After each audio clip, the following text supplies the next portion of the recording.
আজকে একটা সত্যি কথা স্বীকার করতে আমার কোনো দ্বিধা নেই।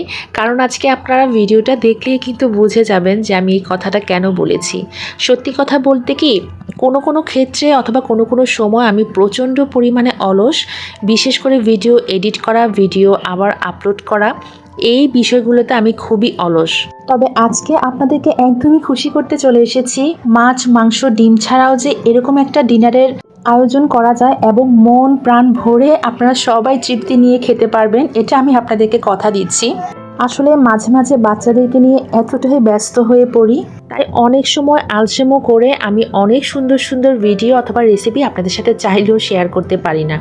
এই ভিডিওটাও ঠিক সেরকম একটা ভিডিও, আপনারা দেখলে অনেক রেগে যাবেন আমার উপর এবং কি হাসবেনও আমি জানি। তবে রাগ করেন না, যাই করেন না কেন, আজকের ভিডিওটা দেখলে কিন্তু আপনাদের দিল মন সব কিছু খুশি হয়ে যাবে। কারণ আজকে আমি আমার পরিবারের সবার পছন্দের, ইভেন আমার মনে হয় আপনারা যারা আমার আজকের এই ভিডিওটা দেখবেন তাদেরও খুবই পছন্দের হবে। মানে এই জিনিসগুলো না কেউ আসলে ইগনোর করতে পারে না। যতই আমরা স্বাস্থ্য সচেতন হই না কেন, মাঝে মাঝে কিন্তু মাসে 2-1 বার এরকম চিট করা যেতেই পারে নিজেদের সাথে, কি বলেন? আজকে আমি তিনটা রেসিপি আপনাদের সাথে শেয়ার করব এবং একটা থালার মধ্যে আমি সাজিয়ে আপনাদেরকে দেখাবো। আর খাবারের পর লাস্ট ফিনিশিং এর জন্য একটা ডেজার্ট আইটেমও থাকবে। তাহলে আজকের ভিডিওটা আপনাদের জন্য কোনো হাজিবিজি অথবা হিজিবিজি ভিডিও হতে যাচ্ছে না, খুবই স্পেশাল একটা ভিডিও হতে যাচ্ছে। আর দেখতেই তো পেয়েছেন, প্রথমে আমি দুটো বিটরুটকে ভালোভাবে খোসাটাকে ছাড়িয়ে নিয়েছি, তারপর একটু স্লাইস করে টুকরো করে নিয়েছি। তারপর একটা পাতিলের মধ্যে আমি কিছুটা পানি দিয়ে 10 থেকে 15 মিনিটের জন্য, মানে সেদ্ধ হয়ে গেলে আমি নামিয়ে নিব। আর এখানে আমি 1 কেজির মতো গাজর নিয়ে নিয়েছি। আর গাজরগুলোরও আগার এবং গোড়ার সাইডটাকে একটু কেটে নিয়ে আমি ভালোভাবে গাজরগুলোকে পিল করে নিব, খোসাটাকে ছাড়িয়ে নিব।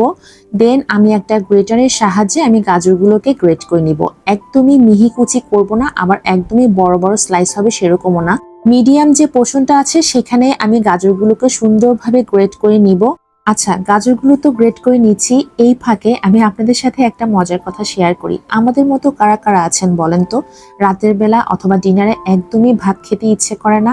আমাদের তো প্রায় এইটা হয়ে থাকে, বিশেষ করে আমার একদমই রাতে ভাত খেতে ইচ্ছে করে না, মন চায় একটু ভিন্ন কিছু খাই, আবার খাবারের পর কিছু একটা মিষ্টি খেতেও খুব মন চায়। তো আমার মনে চাওয়ার কারণেই কিন্তু হুটহাট করে আমাদের বাসায় ডিনারে এইসব খাবার বানানো হয়। তো আমার মতো কারা আছেন যাদেরও রাতের বেলা হঠাৎ করে এসব ধরনের খাবার খেতে মন চায়? আজকের এই 3টা লোভনীয় রেসিপি যদিও বা আমি কোনো একটা শীতের রাতে বানিয়েছিলাম, তবে আমার মনে হয় না খুব একটা সমস্যা হবে এখনো আপনাদের এই সবজিগুলো পেতে। যেহেতু লুচির সাথে খাওয়ার জন্য আমি একটা তরকারি বানাবো, তো আলুর তরকারির জন্য আলুগুলোকে কিউব কিউব করে কেটে নিয়েছি, আর পেঁয়াজ, কাঁচামরিচ, টমেটো, ধনেপাতাও কুচি করে নিয়েছি আমি। অন্যদিকে কিন্তু আমার বিটরুটগুলোও সেদ্ধ হয়ে গেছে। এখন আমি একটা ব্লেন্ডারের জারে বিটরুটগুলোকে দিয়ে দিব, আর সাথে কিছুটা বিটরুট সিদ্ধ করার পানি দিয়ে বিটরুটগুলোকে ভালোভাবে পেস্ট করে নিব। আর বাকি যে পানিটা থাকবে সেটাকেও কিন্তু আমি ফেলে দিব না, সেটাও আমার কাজে লাগবে, সেটাও আপনাদের সাথে আমি শেয়ার করছি এক্ষুনি। কেউ কি কোনো গেস করতে পারছেন? আমার তো মনে হয় আমার আপু ভাইয়েরা খুবই ট্যালেন্টেড, ইতিমধ্যে সবাই বুঝে গেছেন যে আজকের লুচিটা আমি বিটরুট দিয়েই বানাবো। তো প্রথমে আমি একটা বোল নিয়ে নিয়েছি, সেখানে আমি 2 থেকে 3 কাপের মতো ময়দা, এক্সট্রা একটা ফ্লেভারের জন্য 1 চিমটি আজওয়ান, স্বাদ মতো লবণ, মানে আধা চা চামচের মতো লবণ, তার সাথে 1 টেবিল চামচের মতো চিনি এবং 1 টেবিল চামচের মতো রান্নার তেল দিয়ে ভালোভাবে ময়দাটাকে মেখে নিয়েছি। দেন আমি যে বিটরুটের পেস্টটা করে রেখেছিলাম সেটাকে দিয়ে ভালোভাবে মেখে নিচ্ছি। আর বাড়তি যখন আমার পানির প্রয়োজন হবে আমি বিটরুটের সেই পানিটা আস্তে আস্তে মিক্স করে নিয়ে তারপর আমি লুচির জন্য ময়ানটাকে রেডি করে নিব। তো অলরেডি আমার ময়ানটা মাখা হয়ে গেছে, আমার ডোটাও তৈরি হয়ে গেছে, শুধু জাস্ট একটু ভালোভাবে মথে নিচ্ছি, এতে করে স্মুথ হবে।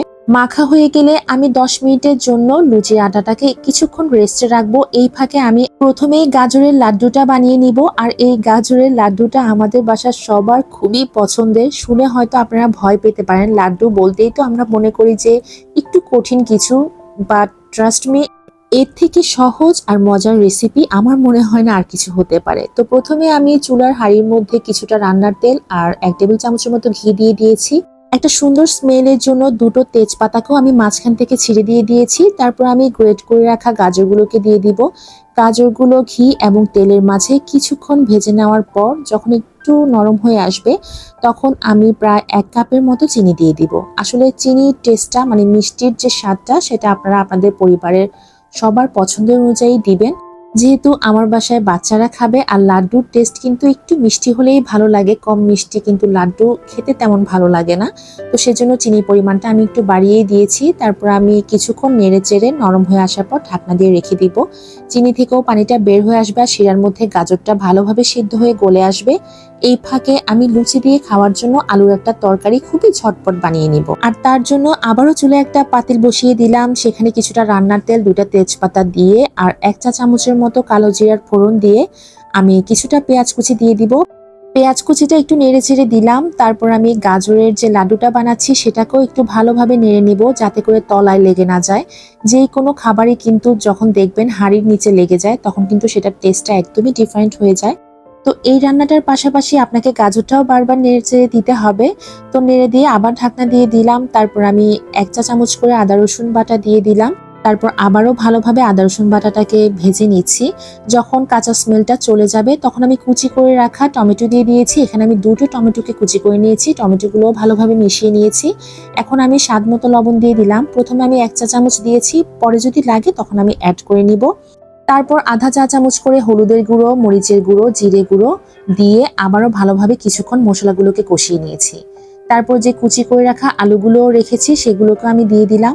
আর এই আলুর টুকরোগুলো কিন্তু সম্পূর্ণ আপনাদের উপর ডিপেন্ড করবে, আপনারা যেরকম পছন্দ করেন সেরকমই রাখবেন। আলুগুলোকেও মশলাগুলোর সাথে কিছুক্ষণ ভালোভাবে কষিয়ে নেওয়ার পর এখন আমি পরিমাণ মতো পানি দিয়ে পাতিলগুলোকে শিফট করে দিলাম। আলুর তরকারিটা এখন শুধু সেদ্ধ হবে আর ওটা বেশি নাড়াচাড়ার প্রয়োজন নেই, যেহেতু লাড্ডুটা আমাকে বারবার নাড়তে হবে সেজন্য আমি এই চুলায় নিয়ে এসেছি। এই ফাঁকে কিন্তু আমার গাজরগুলো গলে গেছে, শিরাটাও একদম শুকিয়ে এসেছে। তখন আমি প্রায় 3 থেকে 4 টেবিল চামচের মতো গুঁড়ো দুধ এবং 1 চা চামচের মতো এলাচের গুঁড়ো দিয়ে দিয়েছি।